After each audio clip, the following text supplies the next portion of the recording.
Бүгін марафон күні. Таңғы сағат 7-лер шамасы. Қала жаңа ұйқысынан оянып жатыр. Марафон күні таңертең жолдасым жүгірушілерге арналған жеңіл әрі қуат беретін таңғы ас ішті. Алда ұзақ қашықтық күтіп тұрғандықтан бұл ас өте маңызды болды. Тронхаймдағы сапарымыздың екінші күні ең жауапты күн. Бүгін жолдасым және екі қызым марафонға қатысады. Таңертең ерте тұрып, дайындыққа кірістік. Күн әзірше салқындау, бірақ қуаныштысы бұлт жоқ, күн шығып тұр. Құрметті жанұя мүшелерім, бүгінгі басталғалы тұрған марафонымыз сәтті өтсін. Бәрімізге де, балаларымызға, кіші марафонға қатысатын 42 шақырымға толық марафонға қатысатын жолдасыма бәрі аман есен жүгіріп келіңдер. Енді орын алу міндетті емес, сондықтан бастысы қолға қойған мақсатты сол жүгіріп келуге жазыртсын. Ал Томи, келесі кезек саған. Сәттілік тілеймін. Бірінші орын алуға тырыс. Ой де, кегі мақпал дейді. Қала толған энергия, әр бұрышта қолдау көрсетіп тұрған адамдар. Біз де жанкүйер қатарындамыз. Мұндай атмосфера нағыз мереке.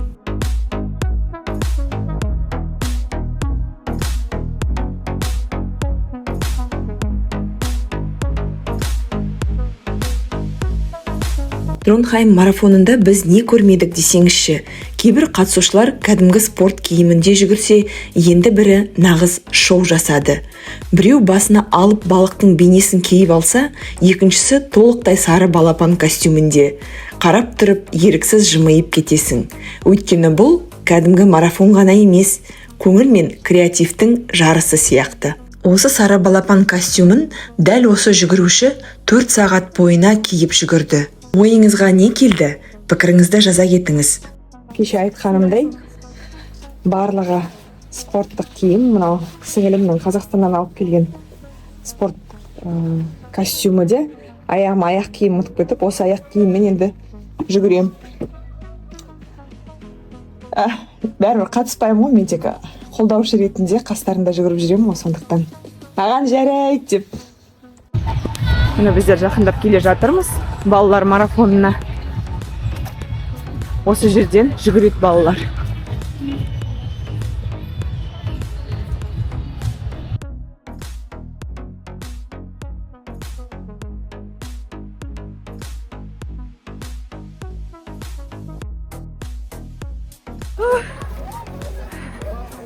Мәреге жеттік.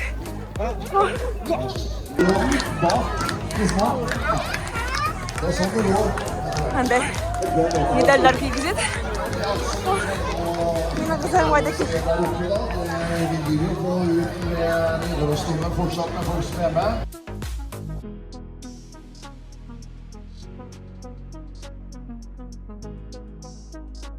Мынандай түрлі қызық костюмдар киіп жүгіретіндер де бар. Ана жерде Атешкин костюмын киген, сары костюмын киген қатысушы.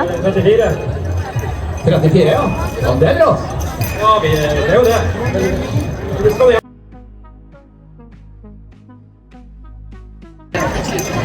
Бір-бірін құттықтап жатыр. Аман есен жүгіріп келгендеріне. Da det er 2 minutter til start, det er det Omila.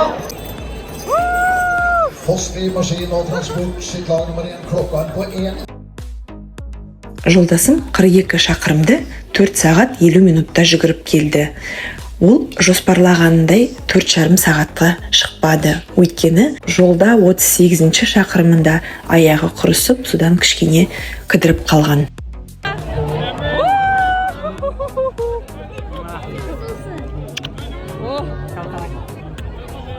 Ал құтты болсын.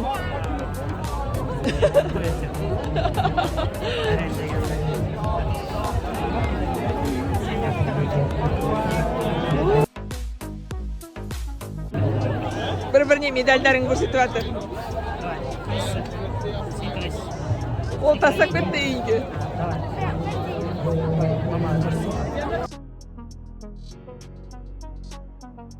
Кешкі тамағымызды итальян ресторанында шағын ғана тойлап, содан кейін жолдасым мен кіші қызымыз қонақ үйде қалып, біз үлкен қызымызбен қала аралауға кеттік. Маған Тронхайм қаласы енді айтады ғой, Норвегиядағы 3-ші ірі қалалардың бірі деп. Енді үлкендігі үлкен, көптеген ғимараттар ескі екен.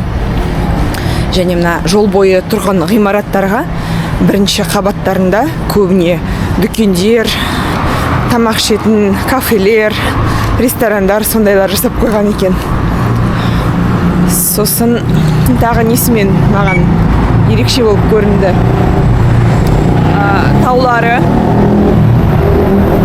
Таулары деген жасылмен көмкерілген, жасыл желектермен. Біздің тауларымыз Ставангердағы таулар көбіне асты, тақыр. Мына жақта дейтін кәдімгі тауларын көбін жасыл желектер жапқан екен. Сосын адам көп, өте көп адамдар. Сосын тағы несімен жастар көп, жастар қаласы деп те атайды бұл қаланы, себебі бұнда дейтін университет орналасқан студенттер қаласы болып та есептеледі. Біздер міне бүгін марафонға қатысып, енді кешкісін қызымызбен біздер қаланы шығып аралап қарауға бел будық. Солай сияқты, иә, міне көрдің бе? Сен наны көріп едім.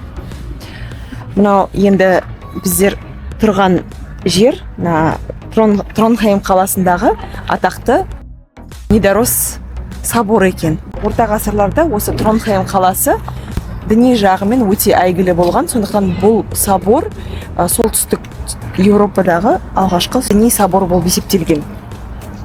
Бұны 1070 жылдан бастап тұрғызған, бірақ барлық тұрғызу салуын 1300 жылы аяқталған екен. Оны Сент Олаф деген сол кездегі викингтардың бір королі осы елге, Норвегияға христиан дінін әкеліп таратқан. Сондықтан осы Сент Олаф осы христиан дінін бастаушысы деп есептеледі. Бұнда дейтін негізі жазғы мезгілдерде жоғарғысына көтерілуге болады дейді. Сонда деген қалаға күшті көрікті жерлерін көруге болады. Бұнда дейтін 172 баспалдақтан тұратын жоғары қарай көтерілетін баспалдақтар бар. Сондықтан оны енді қазір біз күзде келіп тұрғасын, өкінішке орай көре алмаймыз. Бір қызығы, Тронхайм қаласы енді тек қана Норвегияның 3-ші үлкен қаласы болып қана табылмайды. Сонымен қатар Осло қаласына дейінгі астанасы, Норвегияның астанасы болған екен. Міне осындай керемет тарихи ақпарат бар. Яғни бұл қала өте сондай көп халық шоғырланған, көптеген туристер келетін қала деп айтсам шатаспаймын.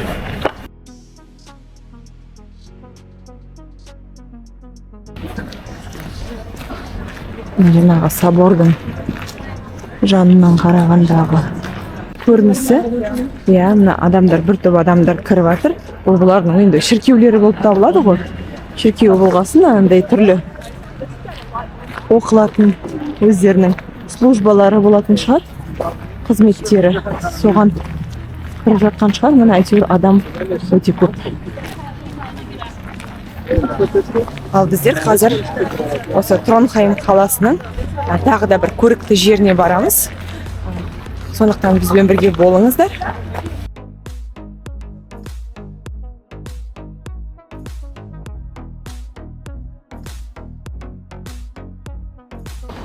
Бұл шіркеудің жанынан мәйіттері де бар өздерінің.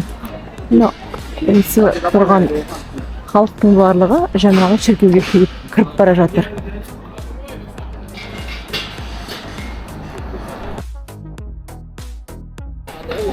Өте керемет ғимараттары. Түрлі норвег стиліне жатпайтын бір сәулет өнерімен салынған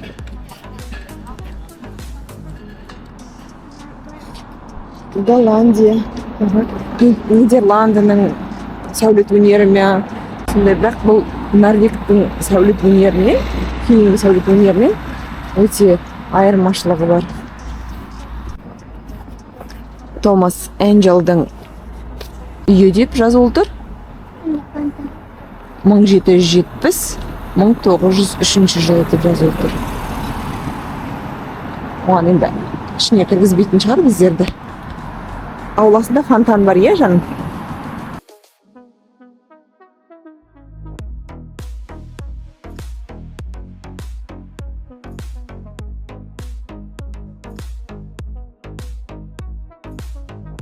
Міне мына терезелерінен андай гүлдерді шығарып қоюда Нидерланд негізі стиліне тән.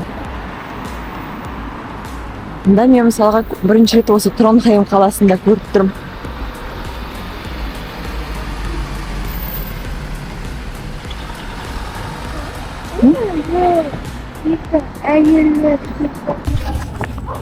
Қазір біздер осы Тронхейм қаласының асыл жерлерінің бірі болып есептелетін мынандай көпірдің үстіне келе жатырмыз.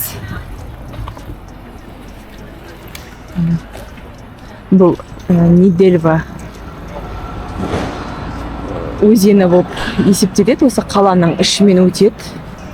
Және бұл жерде көпірдің жаңағы жан-жандарында мынандай 18-19 ғасырларда салынған. Томин былай қарай шай қылын. 18-19 ғасырларында салынған мынандай үйлер, айлақтар болып есептеледі. Міне олар да осы қаланың көрікті жерлерінің бірі. Түрлі түсті үйлер. Осындай түрлі түсті суда орналасқан үйлермен бұл қала өзін Амстердамға ұқсаттырып тұрмыз біздер. Аздап болса да. Әрине үйлерінің стильдері кішкене сәл басқаша, бірақ қарап тұрсаң түрлі түсті үйлері осы судың жағасында орналасқасын осы бізге Нидерландтағы Амстердамды есімізге салды.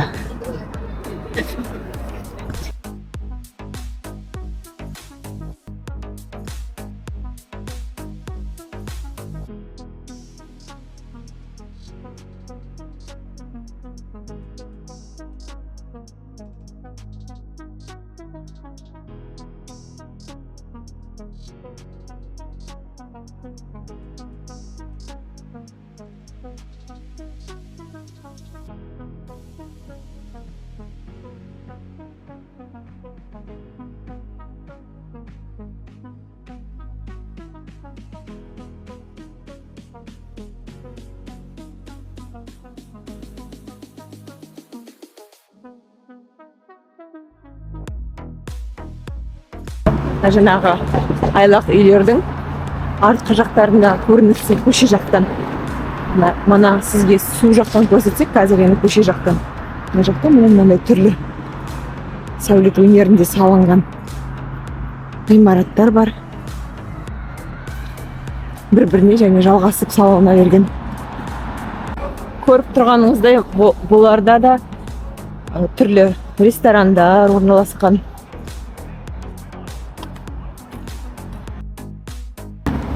Көбі үйлер сияқты, мүмкін қонақ үй болар.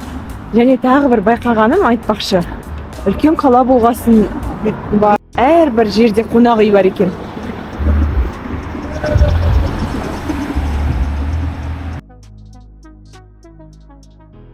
Викингтердің ұрпақтары үлкен биік үлкен кісілер. Мына жерде мынандай бір жаңағы үйлерге қарай түсетін қызық ағаш баспалдақ бар екен. Сонымен түсіп қарайықшы.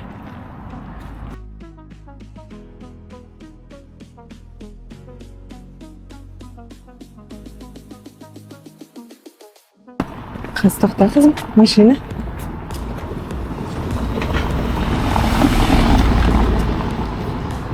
Мына жерде бір кішкентай ғана көпір бар екен. Сол көпірге қарай бет алдық. Мына жерде мынандай күшті жазғы гүлдермен безендіріп қойған, петуниялармен. мына жерде міне мынандай шағын ғана көпір бар. Барып көрейік.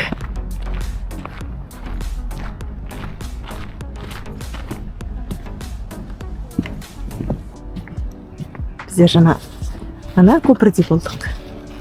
Енді бер жақ көпірге келе жатырмыз.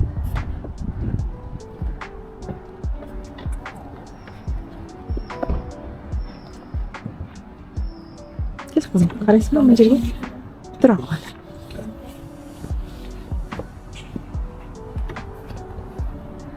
Зарина мен папасы қонақ үйдің бөлмесінде қалды, демаламыз деп. Біз қызымызбен жүрген жақсы көреміз. Аралап, жерлерді көргенді, иә қызым? Солай ма? Қызық бізге.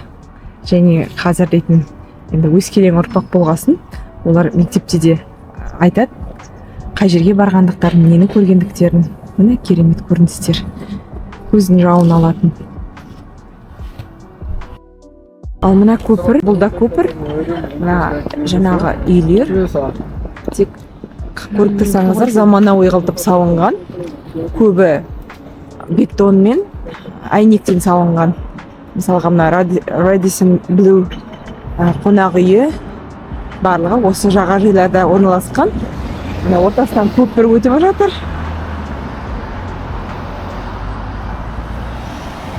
Мына жақта да қызықты сәулет өнері бар. Заманауи ғимараттар мен ескі ғимараттар өте қасында орналасқан көрші болып. Мына ғимараттар реконструкция болып жатыр екен.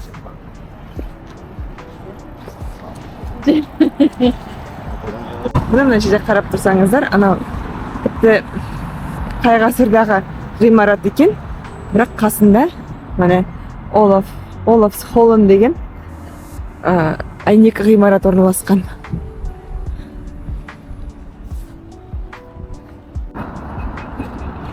Мынау кешегі гүлмен безендірілген көпірлері.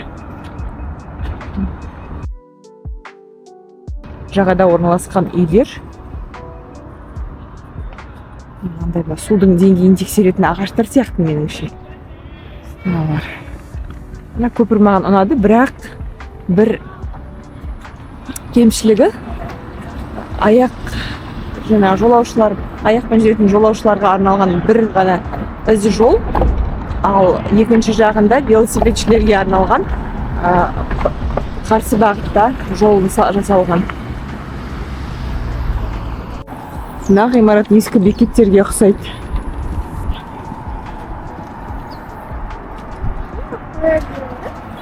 Мына жерде мынандай замокқа ұқсайтын ғимараттар. Мына жақта заманауи ғимарат, үй. Гамыл кезінде біреудің, бір бай біреудің үйі болды ғой. Толт камер дейді. Сағаты бар екен. Қасында, қарсында мынандай түрлі қонақ үйлер. Мына несін қара. Қызық екен. Сәулет өнері, архитектурасы қызық қара. Ау? Ателье. Алып кеттік қызым. Мына жақта мынандай заманауи үйлер тұр.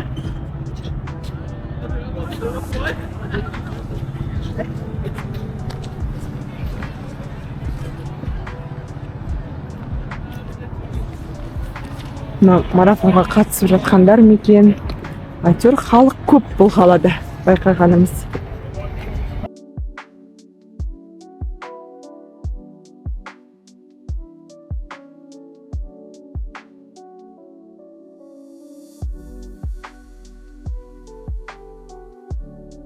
Үйлерге ұқсайды.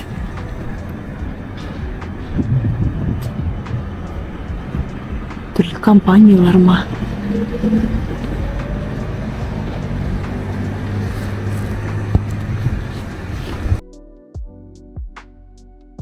Мына жерде қараңыздар. жағажайы. Қандай керемет.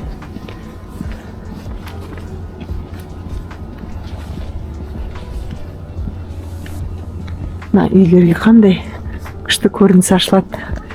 Күн батыста, күн мына мысалға батып бара жатқан күн. Мына жерде мынау He led the way дейді. Викингқа салынған мүсін. Жетпейме? Күшті.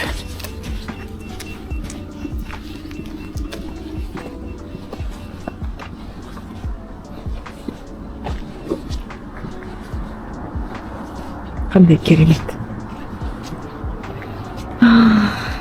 Норвегияның табиғатымен алады ғой енді. Ана жерде қарап тұрсаңыз, аралда бір нәрсе салынған. Қандай күшті. Мына жақта ескі қала.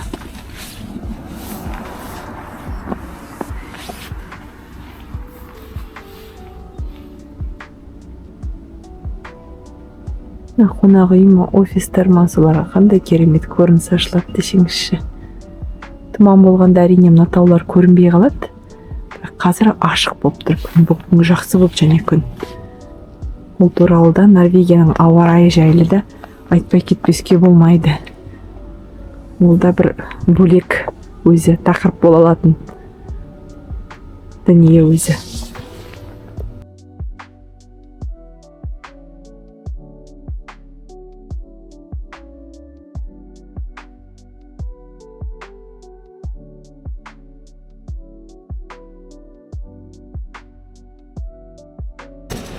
Міне күндіз мына жерде марафонға арнайы ұйымдастырылған дәретханаларды кешке жинап тастап жатыр.